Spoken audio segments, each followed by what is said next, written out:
conservatoire de la cuisine tunisienne a vu le jour il y a presque 2 mois, mais officiellement, l'inauguration officielle aura lieu le 16 mai.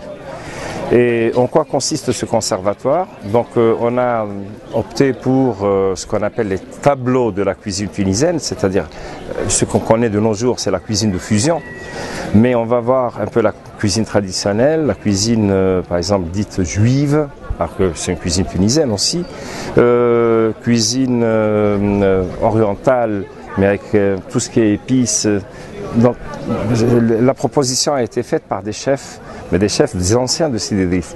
L'idée au départ, c'était de rassembler les anciens de l'Institut, et on a trouvé la meilleure façon, c'est de les rassembler autour d'une table. Mais cette fois-ci, la table avec une variété, et la variété, c'est pour mettre en valeur nos plats, nos mets, nos produits du terroir, nos fraîcheurs essentiellement.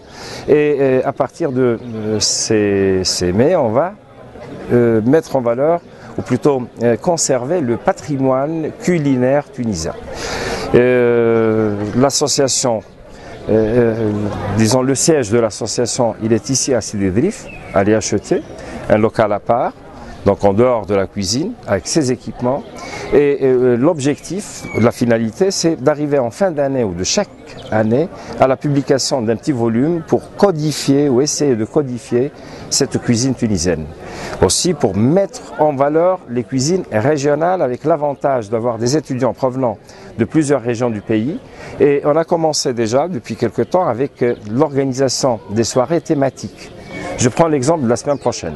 Lundi prochain, il va y avoir la cuisine kéfoise. La semaine dernière, c'était la cuisine lundi, c'est toujours les lundis soirs.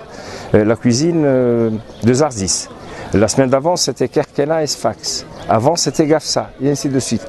Donc on essaie de rassembler un maximum de fiches techniques et l'objectif toujours est d'arriver par la suite à organiser des événements en matière culinaire dans les différentes régions. Donc il va y avoir des rencontres entre nos professionnels, nos formateurs, chefs formateurs et les gens, par exemple, à l'intérieur du pays, dans les écoles hôtelières, et organiser tous les 2 mois un événement avec la présence et de formateurs, mais aussi des gens des lieux, les vieilles, entre guillemets, ces sages, conservatrices de la tradition. Parce qu'il y a un risque, le jour où elles vont disparaître, espérons, au moins qu'elles nous transmettent leur savoir-faire. C'est le but du conservatoire de la cuisine.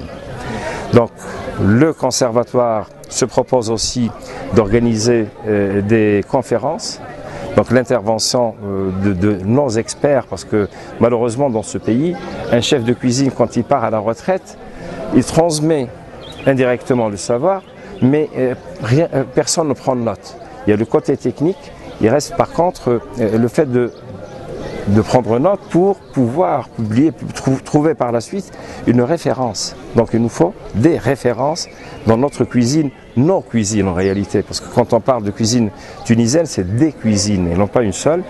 Et la préparation diffère parfois d'un village à l'autre, d'une ville à l'autre, et il faut cesser de répéter les mêmes choses.